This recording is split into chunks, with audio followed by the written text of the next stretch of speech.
Hello friends, आज मी तुमच्यासोबत एक अशी रेसिपी शेअर करणार आहे जी सर्वांना माहीत आहे, पण ती करण्याची सर्वांची आपली अशी वेगळी पद्धत असते. आज मी तुमच्यासोबत झटपट होणाऱ्या डाळभाजीची रेसिपी शेअर करणार आहे. आमच्याकडे याला डाळभाजीच म्हणतात बरं का. तुमच्याकडे काय म्हणतात कमेंट करून नक्की सांगा. कोणत्या कोणत्या भागात याला पालक डाळी असे म्हणतात.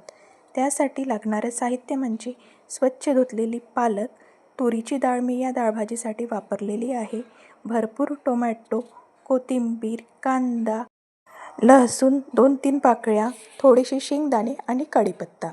डाळ स्वच्छ धुवून घेतली आणि मी पालक आधी धुवून घेतली, नंतरच चिरून घेतलेली आहे. त्यानंतर सर्व साहित्य त्या डाळीमध्ये मिक्स केलेलं आहे.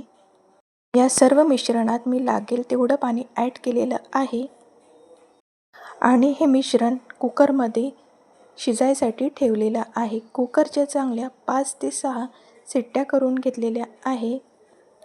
तुम्हाला वाटेल काय ही डाळभाजीची रेसिपी शेअर करणार आहे, पण तुम्ही पण या पद्धतीने एकदा डाळभाजी नक्की करून बघा. खूप टेस्टी अशी डाळभाजी होते. कुकर होत आहे तोपर्यंत मी इकडे चपात्या करून घेतलेल्या आहे. चपात्या होईस्तोवर आपल्या कुकरच्या 6 ते 5 शिट्ट्या होऊन गेलेल्या आहे.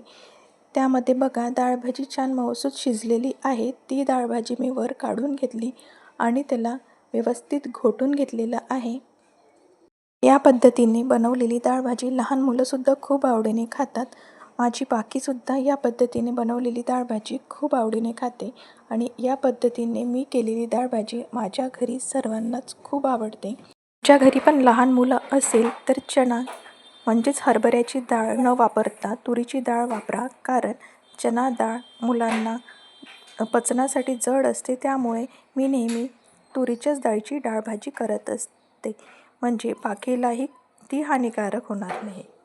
पपईच्या सांडग्याची रेसिपी मी तुमच्यासोबत आधीच शेअर केलेली आहे. तेच सांडगे आम्ही तळलेले आहे आणि काही दही मिरच्याही तळून घेतलेल्या आहे. डाळभाजीसोबत सांडगे दही मिरचे आणखीच जास्त टेस्टी वाटतात.